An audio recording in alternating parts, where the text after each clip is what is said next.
सिंधुदुर्गामधील प्रकाश बेडवलकर हत्या प्रकरणी निलेश राणेंची आज पत्रकार परिषद होणार आहे। वैभव नाईक यांनी केलेल्या आरोपांवर काय बोलणार याकडे सगळ्यांचं लक्ष असेल।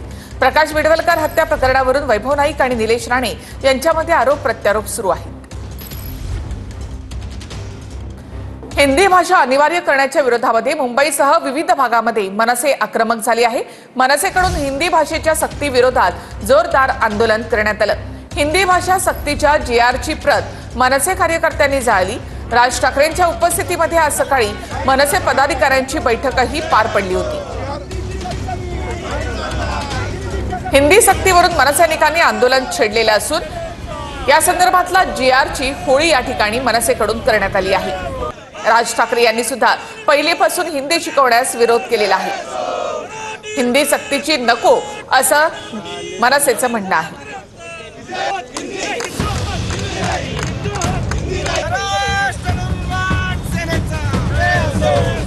मनसेनं अनेक ठिकाणी हिंदी सक्ती विरोधात जोरदार आंदोलनं केली। हिंदी भाषा सक्तीच्या जीआरची प्रत फाडत मनसे कार्यकर्त्यांनी जोरदार घोषणाबाजी केली। दरम्यान राज ठाकरेंच्या शिवतीर्थ निवासस्थानाबाहेर सुद्धा हिंदी सक्तीचा जीआर फाडण्यात आला। हिंदी भाषा सक्तीची शासनाची प्रतही मनसैनिकांनी जाळली।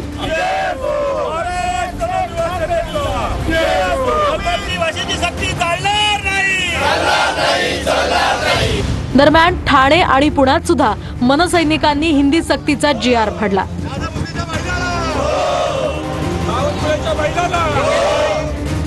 आम्ही हिंदू आहोत पण हिंदी नाहीत असं राज ठाकरेंकडून पोस्ट करत आपली भूमिका स्पष्ट करण्यात आली।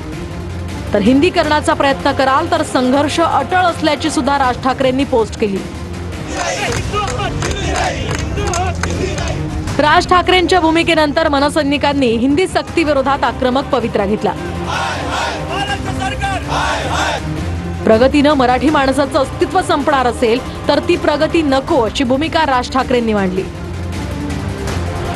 आपल्याकडच्या शासनकर्त्यांनी राज्यकर्त्यांनी पक्षीय मतभेद बाजूला सारून मला असं वाटतं या मराठी या गोष्टीकडे बघणं खूप आवश्यक आहे। नुसते भाषा दिवस साजरा करणं आणि अभिजात भाषेचा दर्जा मिळणं याने फक्त मराठी नाही राहणार आहे। मराठी माणसाच्या अस्तित्वावरती वरवंटा फिरवून जर समजा प्रगती होणार असेल ना तर ती नको प्रगती आम्हाला। आज जे काय फ्लायओव्हर्स आणि जे काय ब्रिजेस आणि वगैरे होते हे दिसायला छान दिसतंय, पण ह्याच्यातनं जर समजा मराठी माणसाचं अस्तित्व संपणार असेल तर नकोय ते आम्हाला। शिवाजी महाराज शिकवले जात नाहीत आमच्याकडे। या मुळात शाळा आल्या त्या तुमच्या त्या ह्यांच्यासाठी IAS अधिकारी आणि ह्यांच्यासाठी त्या मुलांसाठी आल्या, म्हणून आता त्याच्या शाळाच्या शाळा सगळ्या देशभर सुरू झाल्या आणि त्याच्यामध्ये तुम्हाला छत्रपती शिवाजी महाराज शिकवता येत नाहीत। ज्याला आपण क्रांतीचा उगम ज्याला म्हणतो आपण त्याचा इतिहास तुम्हाला सांगता येत नाही। फ्रेंच रेव्होल्युशन शिकवताय तुम्ही, आम्हाला काय साठायचं ते? त्या इतिहासातलं बोध आपण काय घेतोय मला असं वाटतं तो शिकवणं जास्ती गरजेचं आहे। आता तर तुम्ही बालकांच्या हक्कापर्यंत पोहोचलात।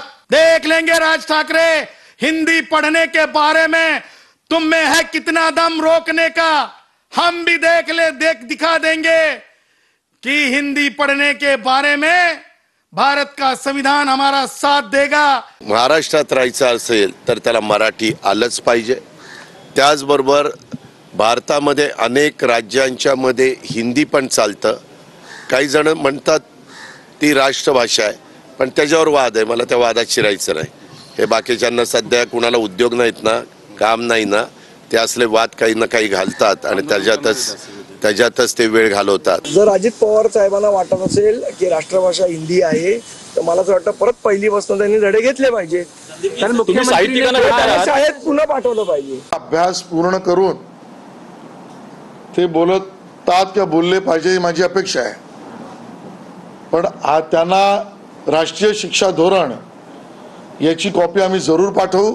माझी अपेक्षा आहे ते आणि त्यांचे सहकारी याचा अभ्यास करतील। काय नावाच्या आधी ऍडव्होकेट लावलं म्हणजे आपल्याला अभ्यास येतो अशातला काही भाग नाही। काही लोक कॉपी करून पण झालेले असू शकतात। हिंदी विषयी म्हणाल तर हे उद्याच्या महानगरपालिकेच्या निवडणुकीसाठी चाललेलं पडद्यामागचं नाटक आहे। म्हणजे उठले कधी, लिहिलं कधी, एवढं मोठं एक मराठी हिंदी विषयी एवढं ट्विट येत आहे। बहुतेक ते कुठून तरी कुठल्या तरी बंगल्यावरून, सागर बंगल्यावरून किंवा कुठल्या तरी बंगल्यावरून ट्विट तयार करून आलं होतं। आज सकाळी मला वाटतं काही मराठी भैया बोलले त्याच्यावर पण ते मराठी बद्दल बोलले का भैयांबद्दल बोलले काही कळलं नाही. अमित शहाना इंग्रजी येत नाही म्हणून तुम्ही हिंदी लादू नका, ही त्यांची सोय करतायत ते मोदी आणि शहांची आणि त्यांच्या इतर लोकांची, की त्यांना इंग्रजी येत नाही, त्यांना अन्य भाषा येत नाही, त्यांना हिंदीही मोडकं तोडकं येत आहे. अमित शहाचं हिंदी ऐका तुम्ही, म्हणून तो सूड काढायचा इतर भाषांवरती, हे बरोबर नाही. संजय राऊत म्हणजे पवार साहेबांचं खेळणं आहे, म्हणजे त्यांना समजावं म्हणून हिंदीत सांगतोय. हे जितनी चाबी भरी पवार साहब ने उतना चले संजय नाम का खिलौना.